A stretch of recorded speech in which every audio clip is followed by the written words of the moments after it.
ಬೆಳಿಗ್ಗೆ ಕ್ಲೋಸ್ ಆಗುತ್ತೆ, ಸಾಯಂಕಾಲ ಕ್ಲೋಸ್ ಆಗುತ್ತೆ. 2 ನಿಮಿಷ ದಾರಿಗೆ 20 ನಿಮಿಷ ಖರ್ಚು ಮಾಡ್ತಾ ಇದ್ದೀವಿ.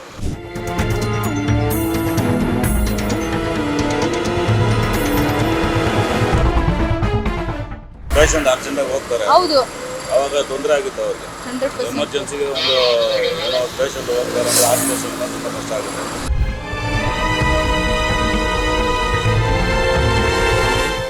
ಹೀಗೆ ತೊಂದರೆ, ಗ್ಯಾಸ್ ವೇಸ್ಟು, ಟೈಮ್ ವೇಸ್ಟು, ಭಾಳ ಕಷ್ಟ ಆಗ್ತಾ ಇದೆ.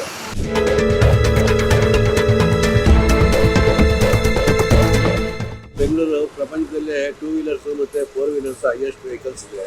ಸಿಚುವೇಷನ್ನು ಡೇ ಬೈ ಡೇ ಜಾಸ್ತಿ ಆಗ್ತಾ ಇದೆ. ಇದೆಲ್ಲ ಹಳೆ ಕಾಲದ್ದು, ಈಗೆಲ್ಲ ರಿನ್ಯೂಟ್ ಮಾಡೋಕ್ಕಾಗೋದಿಲ್ಲ. ಪಾಪ್ಯುಲೇಷನ್ ಜಾಸ್ತಿ ಆಗ್ತಾ ಇದೆ.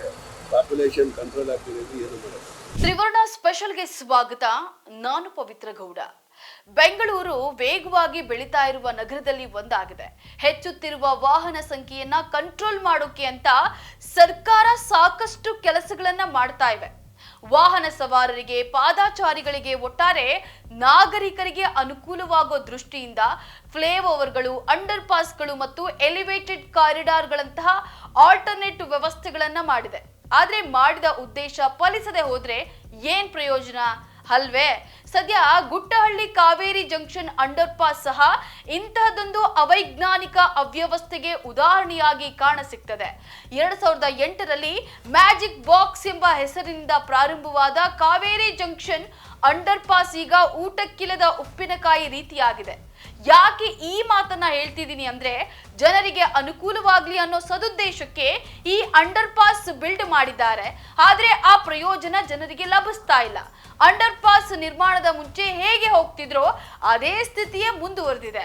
ಹೌದು, ಈ ಅಂಡರ್ ಪಾಸ್ ಏನಿದೆ ಇದು ಭಾಷಂ ಸರ್ಕಲ್ ನಿಂದ ಗುಟ್ಟಹಳ್ಳಿ ಕಡೆಗೆ ಸಂಪರ್ಕ ಸೇರಿಸೋ ದಾರಿ. ಇಲ್ಲಿಂದ ವಿಧಾನಸೌಧ, ಮೆಜೆಸ್ಟಿಕ್, ಮಾರ್ಕೆಟ್, ಶಿವಾಜಿನಗರದಂತಹ ಮೇನ್ ಸಿಟಿಗೆ ಇದು ಕನೆಕ್ಟಿವಿಟಿ ಹೊಂದಿರೋ ರೋಡ್. ಆದ್ರೆ ಬೇಕಾದ ಸಮಯದಲ್ಲೇ ಬಂದ್ ಆಗಿರುತ್ತೆ. ಅಂದ್ರೆ ಬೆಳಗ್ಗೆ 8 ಗಂಟೆಯಿಂದ 11:30ರವರೆಗೂ, ಸಂಜೆ 3:30ರಿಂದ ಸಂಜೆ 9:30ರವರೆಗೂ ಈ ರೋಡ್ ಬಂದ್ ಆಗಿರುತ್ತೆ.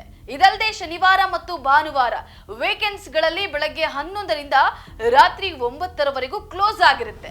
ನೋಡಿ, ಜನರಿಗೆ ಬೇಕಾದ ಪೀಕ್ ಅವರ್ಸ್ ಅಲ್ಲೇ ಈ ರಸ್ತೆ ಬಂದ್ ಆಗ್ತಿದೆ ಅಂದ್ರೆ ಈ ಅಂಡರ್ ಪಾಸ್ ಮಾಡಿದರ ಉಪಯೋಗವಾದ್ರೂ ಏನ್ ಬಂತು? ಈ ಕುರಿತು ನಮ್ಮ ತ್ರಿವರ್ಣ ನ್ಯೂಸ್ ಬಿಬಿಎಂಪಿ ಚೀಫ್ ಇಂಜಿನಿಯರ್ ಅನ್ನ ವಿಚಾರಿಸಿದ್ರೆ, ನಮ್ಮದೇನು ಇಲ್ಲ, ನೀವು ಟ್ರಾಫಿಕ್ ಪೊಲೀಸ್ ಅವರನ್ನ ವಿಚಾರಿಸಬೇಕು ಅಂತ ಹೇಳಿ ಫೋನ್ ಕಟ್ ಮಾಡ್ತಾರೆ. ಪಶ್ಚಿಮ ಸಂಚಾರ ಪೊಲೀಸ್ ಡಿಸಿಪಿ ಅನಿತಾ ಅವರನ್ನ ಕೇಳಿದಾಗ, ಇದು ಬಳ್ಳಾರಿ ರಸ್ತೆಯ ಟ್ರಾಫಿಕ್ ಕಂಟ್ರೋಲ್ ಮಾಡೋ ಸಲುವಾಗಿ ಈ ರಸ್ತೆಯನ್ನ ಬಂದ್ ಮಾಡ್ತೀವಿ ಅನ್ನೋ ಉತ್ತರವನ್ನ ನೀಡ್ತಾರೆ. ನಿಜಕ್ಕೂ ಈ ಒಂದು ಅಂಡರ್ ಪಾಸ್ ಅವೈಜ್ಞಾನಿಕವಾಗಿ ಕೂಡಿದೆ ಅಂತಲೇ ಹೇಳ್ಬೋದು. ಇದೇ ಭಾಷಂ ಸರ್ಕಲ್ ಇಂದ ಗುಟ್ಟಹಳ್ಳಿ ರಸ್ತೆಗೆ ಬರಬೇಕಾದ್ರೆ ಮೇಕ್ರಿ ಸರ್ಕಲ್ ಅನ್ನ ಬಳಸಿಕೊಂಡು, ಅಂದ್ರೆ ಕೊಂಕಣ ಸುತ್ತಿ ಮೈಲಾರಕ್ಕೆ ಬರ್ತಾರಲ್ಲ, ಆ ರೀತಿ ಬರೋ ಪರಿಸ್ಥಿತಿ ನಿರ್ಮಾಣವಾಗಿದೆ. ಕೋಟ್ಯಾನುಗಟ್ಟಲೆ ಜನರ ಹಣ ವ್ಯಯ ಮಾಡ್ತಾರೆ ಅಂದ್ರೆ ಸ್ವಲ್ಪವಾದ್ರೂ ದೂರದೃಷ್ಟಿ ಇರ್ಬೇಕಲ್ವಾ? ಜೊತೆಗೆ ಇದೇನು ನಿಮ್ಮಂತಹ ಗಾರೆ ಕೆಲಸದವರು ನಿರ್ಮಾಣ ಮಾಡಿರೋದಾ? ನೋ, ದೊಡ್ಡ ದೊಡ್ಡ ಇಂಜಿನಿಯರ್ಗಳು, IAS ಆಫೀಸರ್ಗಳು, ಅಧಿಕಾರಿಗಳು ಸೇರ್ಕೊಂಡು ನಿರ್ಮಾಣ ಮಾಡಿರೋದು. ಕೊಂಚ ಕೂಡ ದೂರದೃಷ್ಟಿ ಇಲ್ಲದೆ ಬೇಕಾಬಿಟ್ಟಿಯಾಗಿ ಯಾರದೋ ದುಡ್ಡು ಎಲ್ಲಮ್ಮನ ಜಾತ್ರೆ ಎಂಬಂತೆ ನಿರ್ಮಾಣ ಮಾಡಿ ಅದಕ್ಕೂ ನಮಗೂ ಸಂಬಂಧವಿಲ್ಲ ಅನ್ನೋ ರೀತಿ ಜಾಣ ಕುಡರಂತೆ ವರ್ತಿಸ್ತಿದ್ದಾರೆ. ಈ ಅವ್ಯವಸ್ಥೆ ವಿರುದ್ಧ ಜನ ರೊಚ್ಚಿಗೆದ್ದಿದ್ದಾರೆ.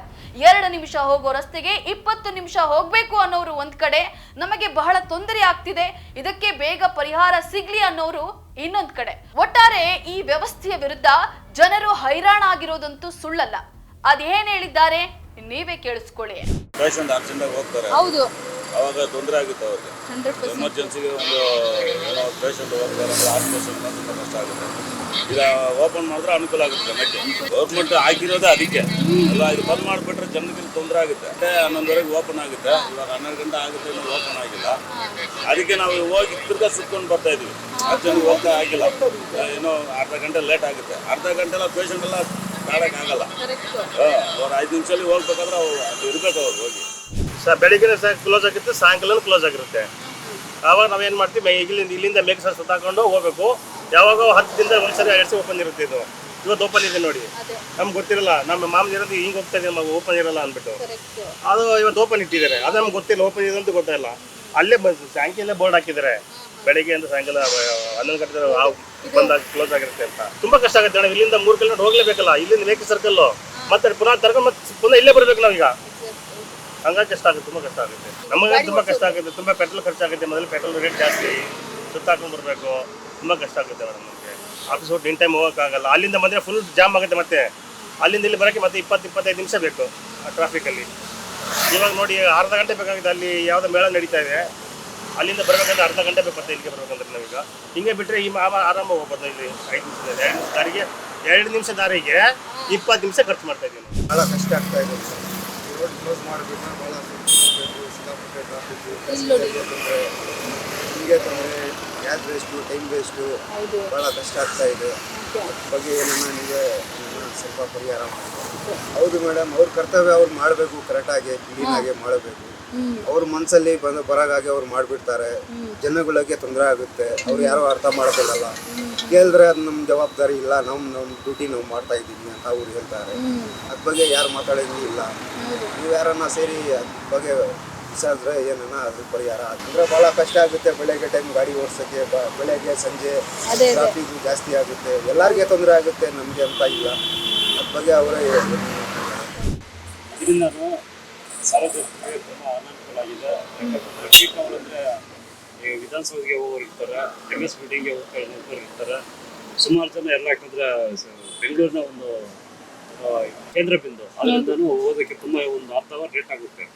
ಇದನ್ನು ಓಪನ್ ಮಾಡೋದ್ರಿಂದ ಒಳ್ಳೆಯದು, ಓಪನ್ ಮಾಡೋದಾಗುತ್ತೆ ಅಂತ. ಟ್ರಾಫಿಕ್ ಕಂಟ್ರೋಲ್ ಮಾಡೋಕ್ಕೆ ಮಾಡ್ತಾ ಇರೋದು. ಸೊ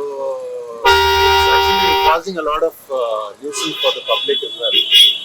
ಸೊ ಇವ್ರು ಓಪನ್ ಮಾಡಿಬಿಡ್ಬೇಕು. ಆಲ್ರೆಡಿ 11:30, ಅದೇ 11:30 ಓಪನ್ ಮಾಡ್ತಾರೆ ಅಂತ 6 ನಿಮಿಷ ಇದೆ, ವೇಟ್ ಮಾಡಿ ಅಂತ ಹೇಳ್ತಾ ಇರೋದು. So I am just waiting for that, let them open it so that I can go. ನನಗೆ actually I have to go and meet this thing. ಏನು ಮಾಡೋಕ್ಕಾಗಲ್ಲ. ಬೆಂಗಳೂರು ಪ್ರಪಂಚದಲ್ಲೇ 2 ವೀಲರ್ಸು ಮತ್ತು 4 ವೀಲರ್ಸ್ ಹೈಯೆಸ್ಟ್ ವೆಹಿಕಲ್ಸ್ ಇದೆ. ಪೊಲೀಸವರು ಸ್ವಲ್ಪ ಅನುಕೂಲ ಆಗೋ ಥರ ಮತ್ತು ಕಂಜೆಸ್ಟೆಡ್ ಆಗುತ್ತೆ ಅಂತ ಮುಚ್ಚಿರ್ತಾರೆ ಅಷ್ಟೇ. ಈ ಸಿಚುವೇಶನ್ನು ಡೇ ಬೈ ಡೇ ಜಾಸ್ತಿ ಆಗ್ತಾ ಇದೆ. ಇದೆಲ್ಲ ಹಳೆ ಕಾಲದ್ದು, ಈಗೆಲ್ಲ ರಿನೋವೇಟ್ ಮಾಡೋಕ್ಕಾಗೋದಿಲ್ಲ.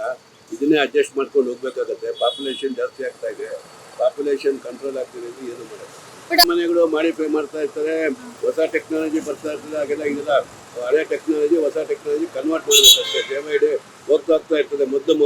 ಮೊದಲು ರೇಡಿಯೋ ಆಯ್ತು, ಟಿವಿಗಳು ಇನ್ನೇನು ಬಂದ್ಬಿಟ್ಟಿದೆ ಆ ಥರ. ಕಾವೇರಿ ಜಂಕ್ಷನ್ ಅಂಡರ್ ಪಾಸ್ ನಿರ್ಮಾಣವು ಅವೈಜ್ಞಾನಿಕತೆಗೆ ಹಿಡಿದ ಕೈಗನ್ನಡಿಯಾಗಿದೆ. ಸರ್ಕಾರದ ತಾತ್ಕಾಲಿಕ ಆಲೋಚನೆ ಮತ್ತು ದೂರದೃಷ್ಟಿಯ ಕೊರತೆಯು ಹೇಗೆ ಸಾರ್ವಜನಿಕರ ಹಣ ವ್ಯಯ ಮಾಡ್ತಿದೆ ಅನ್ನೋದು ಇಲ್ಲಿ ಸ್ಪಷ್ಟವಾಗಿ ಕಾಣ್ತಾ ಇದೆ. ಇದು ಕೇವಲ ಒಂದು ಕಾಮಗಾರಿ ವೈಫಲ್ಯವಲ್ಲ, ಬದಲಾಗಿ ನಗರ ಯೋಜನೆಯಲ್ಲಿನ ಅಭಿವೃದ್ಧಿಯ ಕೊರತೆ, ವೈಜ್ಞಾನಿಕ ದೃಷ್ಟಿ ಮತ್ತು ಸಾರ್ವಜನಿಕ ಸಲಹೆಗಳನ್ನ ಕಡೆಗಣಿಸಿದ ವ್ಯವಸ್ಥೆಯ ವೈಫಲ್ಯ ಅಂತಲೇ ಹೇಳ್ಬಹುದು.